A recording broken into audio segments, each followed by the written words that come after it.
Ézéchiel, chapitre 14. Quelques-uns des anciens d'Israël vinrent auprès de moi et s'assirent devant moi. Et la parole de l'Éternel me fut adressée en ces mots. Fils de l'homme, ces gens-là portent leurs idoles dans leur cœur, et ils attachent les regards sur ce qui les a fait tomber dans l'iniquité. Me laisserai-je consulter par eux? C'est pourquoi parle-leur, et dis-leur, ainsi parle le Seigneur, l'Éternel. Tout homme de la maison d'Israël qui porte ses idoles dans son cœur, et qui attache les regards sur ce qu'il a fait tomber dans son iniquité, s'il vient s'adresser au prophète, moi, l'Éternel, je lui répondrai, malgré la multitude de ses idoles, afin de saisir dans leur propre cœur ceux de la maison d'Israël qui se sont éloignés de moi avec toutes leurs idoles.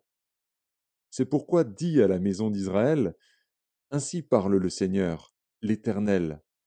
Revenez et détournez-vous de vos idoles, détournez les regards de toutes vos abominations.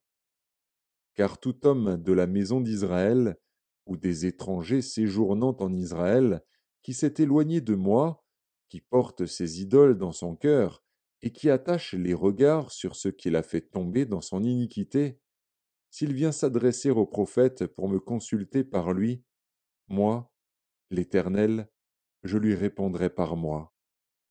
Je tournerai ma face contre cet homme, je ferai de lui un signe et un sujet de sarcasme, et je l'exterminerai du milieu de mon peuple.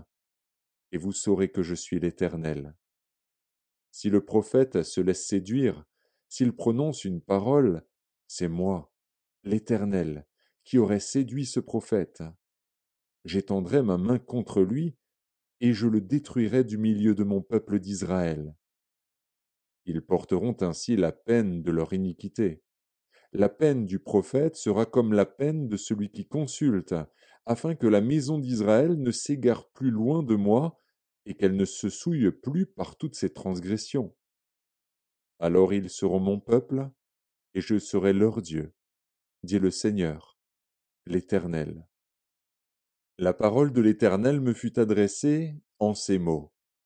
Fils de l'homme, lorsqu'un pays pécherait contre moi en se livrant à l'infidélité, et que j'étendrais ma main sur lui, si je brisais pour lui le bâton du pain, si je lui envoyais la famine, si j'en exterminais les hommes et les bêtes, et qu'il y eût au milieu de lui ces trois hommes, Noé, Daniel et Job, ils sauveraient leur âme par leur justice, dit le Seigneur, l'Éternel.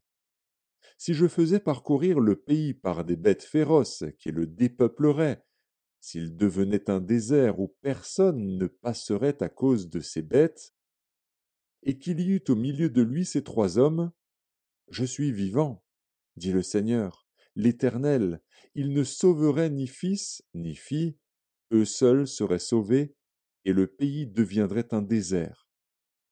Ou si j'amenais l'épée contre ce pays, si je disais que l'épée parcourt le pays, si j'en exterminais les hommes et les bêtes, et qu'il y eût au milieu de lui ces trois hommes, je suis vivant, dit le Seigneur, l'Éternel, il ne sauverait ni fils ni fille, mais eux seuls seraient sauvés.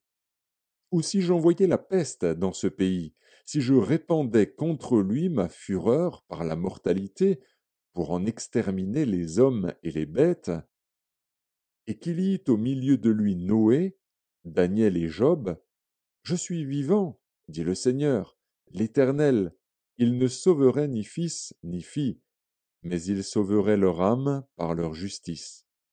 Oui, ainsi parle le Seigneur, l'Éternel.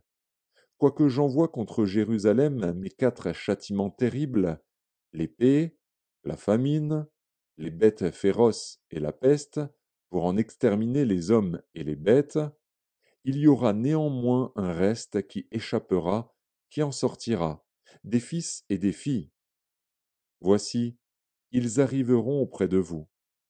Vous verrez leur conduite et leurs actions, et vous vous consolerez du malheur que je fais venir sur Jérusalem, de tout ce que je fais venir sur elle. Ils vous consoleront, quand vous verrez leur conduite et leurs actions, et vous reconnaîtrez que ce n'est pas sans raison que je fais tout ce que je lui fais, dit le Seigneur, l'Éternel.